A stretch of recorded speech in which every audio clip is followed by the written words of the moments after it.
दिव्य वचन जीवन वचन दिव्य वचन जीवन वचन। सबको जय यीशु। ख्रिस्त में प्यारे भाई और बहनों, क्या कभी आपको ऐसा लगता है कि आपके जीवन में मुश्किलें बहुत अधिक हो गई है? आज अगर हम अपने जीवन में झांके तो ऐसा लगता है कि मुसीबतों की बाढ़ सी आ गई है। कभी परिवार में अनबन, कभी आर्थिक तंगी, तो कभी बीमारियों और अनजाने भविष्य का डर।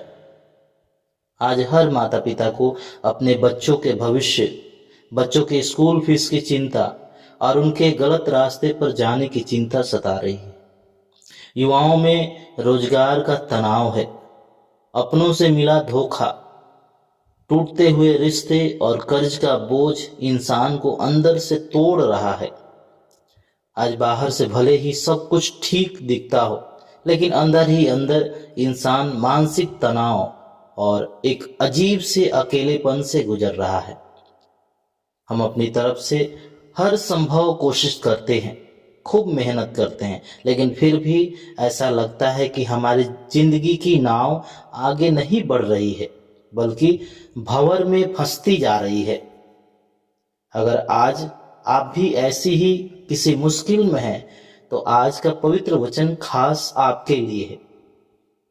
आज हम जानेंगे कि जब जीवन में तूफान आए तो हमें वह कौन सा एक काम करना चाहिए। आइए हम पवित्र बाइबल से पाठ को सुने, फिर उस पर मनन चिंतन करें कि वह कौन सा काम है जो हमें करना चाहिए। पहला पाठ प्रेरित चरित्र अध्याय 6 वाक्यांश संख्या 1 से 7। 7 धर्म सेवकों की नियुक्ति।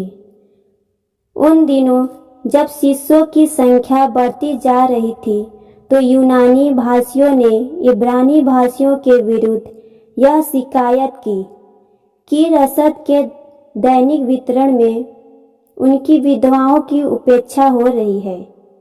इसलिए 12 ने शिष्यों की सभा बुलाकर कहा, यह उचित नहीं है कि हम भोजन परोसने के लिए ईश्वर का वचन छोड़ दें। आप लोग अपने बीच से पवित्र आत्मा से परिपूर्ण 7 बुद्धिमान तथा ईमानदार व्यक्तियों का चुनाव कीजिए। हम उन्हें इस कार्य के लिए नियुक्त करेंगे और हम लोग प्रार्थना और वचन की सेवा में लगे रहेंगे। यह बात सबको अच्छी लगी। उन्होंने विश्वास तथा पवित्र आत्मा से परिपूर्ण स्तेफनुस के अतिरिक्त फिलिप, प्रोखोरुस, निकानोर, तिमोन, परमेनास और यहूदी धर्म के नवदीक्षित अंताकिया निवासी निकोलास को चुना और उन्हें प्रेरितों के सामने उपस्थित किया। प्रेरितों ने प्रार्थना करने के बाद उन पर अपने हाथ रखे। ईश्वर का वचन फैलता गया। यरूशलेम में शिष्यों की संख्या बहुत अधिक बढ़ने लगी और बहुत से याजकों ने विश्वास की अधीनता स्वीकार की। प्रभु की वाणी। ईश्वर को धन्यवाद। संत यूहन के अनुसार पवित्र सुसमाचार अध्याय 6 पद संख्या 16 से 21। संध्या हो जाने पर शिष्य समुद्र के तट पर आए। वे नाव पर सवार होकर कफरनाहुम की ओर समुद्र पार कर रहे थे। रात हो चली थी और ईसा अब तक उनके पास नहीं आए थे। इस बीच समुद्र में लहरें उठ रही थी, क्योंकि हवा जोरों से चल रही थी। कोई 3-4 मील तक नाव खेने के बाद शिष्यों ने देखा कि ईसा समुद्र पर चलते हुए नाव की ओर आगे बढ़ रहे हैं। वे डर गए, किंतु ईसा ने उनसे कहा, मैं ही हूं, डरो मत। वे उन्हें चढ़ाना चाहते ही थे कि नाव तुरंत उस किनारे जहां वे जा रहे थे लग गई। प्रभु का सुसमाचार। हे ख्रिस्त, तेरी स्तुति हो। ख्रिस्त में प्यारे भाई और बहनों, आज के दोनों पाठ हमें जीवन के तूफानों से निपटने का सही रास्ता दिखाते हैं। आज के पहले पार्ट में हम देखते हैं कि शुरुआती कलीसियाई भी एक तूफान से गुजर रही थी। यह समुद्र का तूफान नहीं था, बल्कि शिकायतों और भेदभाव का तूफान था। उस समय जब विश्वासियों की संख्या बढ़ रही थी, विधवाओं को रोजाना के भोजन वितरण में उपेक्षा हो रही थी। इस वजह से चेलों के बीच में तनाव पैदा हो गया। जरा सोचिए, तब प्रेरितों ने क्या किया होगा जब तनाव पैदा हुआ था? क्या उन्होंने घबराकर काम करना छोड़ दिया?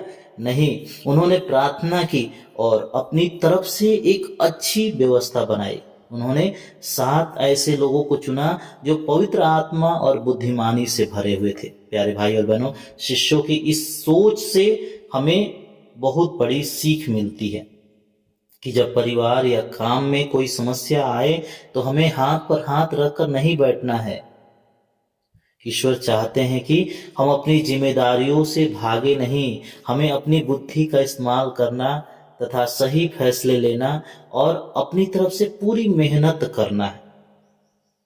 प्यारे भाई और बहनों, लेकिन यहाँ एक बहुत बड़ा सवाल है, क्या केवल हमारी अकल, हमारी मेहनत और हमारी अच्छी योजना ही जीवन के हर तूफान को पार लगाने के लिए काफी है?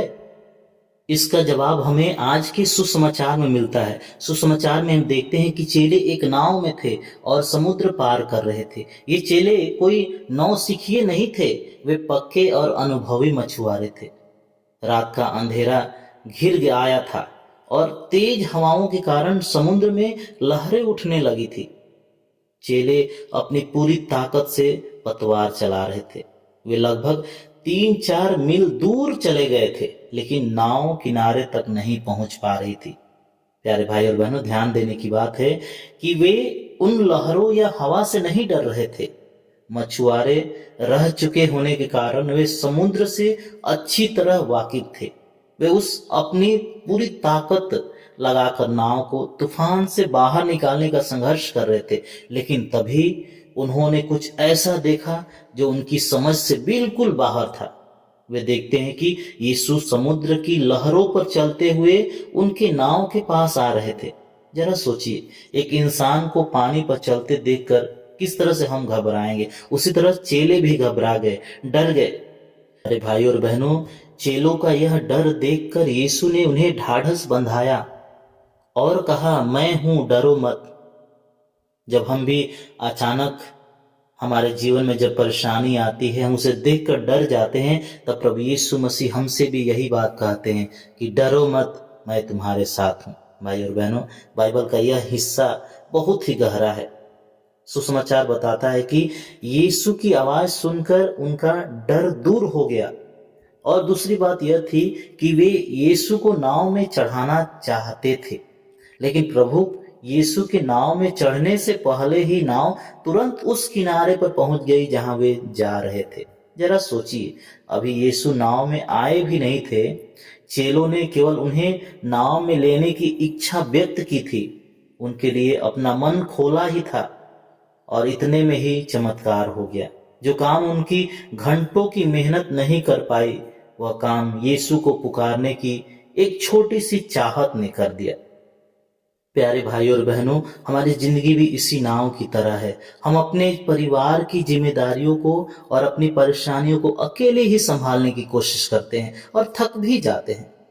प्यारे भाई और बहनों, अपनी मेहनत करना अच्छी बात है, लेकिन अकेले संघर्ष मत कीजिए।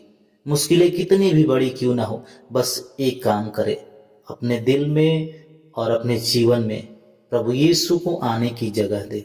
जैसे चेलों ने यीशु को नाव में लेना चाहा और उनकी मंजिल आ गई, वैसे ही जब हम प्रभु यीशु की ओर एक कदम बढ़ाते हैं तो वे हमारी उलझी हुई जिंदगी को सही किनारे पर लगा देते हैं। भाई और बहनों, आज प्रभु यीशु आपके जीवन की नाव के पास खड़े होकर कह रहे हैं, मैं हूं, डरो मत। क्या आप उन्हें अपनी नाव में, अपने परिवार में, अपनी उलझनों के बीच आमंत्रित करने के लिए तैयार हैं? अगर हाँ, तो आइए कुछ पलों के लिए दुनिया की सारी चिंताओं को भूल जाए। जहां भी आप हैं, पूरे विश्वास के साथ अपनी आंखों को बंद करें, अपने हृदय को प्रभु की ओर उठाए और मेरे साथ प्रार्थना करें। हे दयालु प्रभु यीशु, आज मैं अपने थके हुए मन और भारी हृदय के साथ आपके पास आया हूँ। मैं अपनी जिंदगी की नाव अकेले चलाते चलाते अब पूरी तरह थक चुका हूँ। मेरे जीवन और परिवार में मुश्किलों के जो तूफान उठे हैं, उनके सामने मेरी अपनी सारी ताकत और कोशिशें कम पड़ गई है। अकेले इस नाव को पार लगाना अब मेरे बस में नहीं रहा। इसलिए हे प्रभु, आज मैं अपना सब कुछ और अपनी सारी चिंताएं आपके चरणों में सौंपता हूँ। मैं पूरे दिल से आपको अपने जीवन में, अपनी इस डगमगाती नाव में आमंत्रित करता हूँ। हे प्रभु, मेरी नाव में आइए, मेरे मन के हर डर को दूर कीजिए और जीवन की इन लहरों को शांत कीजिए। प्यारे प्रभु यीशु, दुनिया के इस शोर और तूफानों के बीच जब भी मैं घबराऊं, तो मुझे आपकी वह मीठी आवाज़ सुनने और पहचानने की कृपा दीजिए जो कहती है, मैं हूँ, डरो मत। हे प्रभु, मेरी पतवार अब आपके हाथों में है। मेरी जिंदगी की कमान अब आप खुद संभालिए ताकि मैं सही किनारे तक पहुंच सकूं। पिता, पुत्र और पवित्र आत्मा के नाम पर आमीन।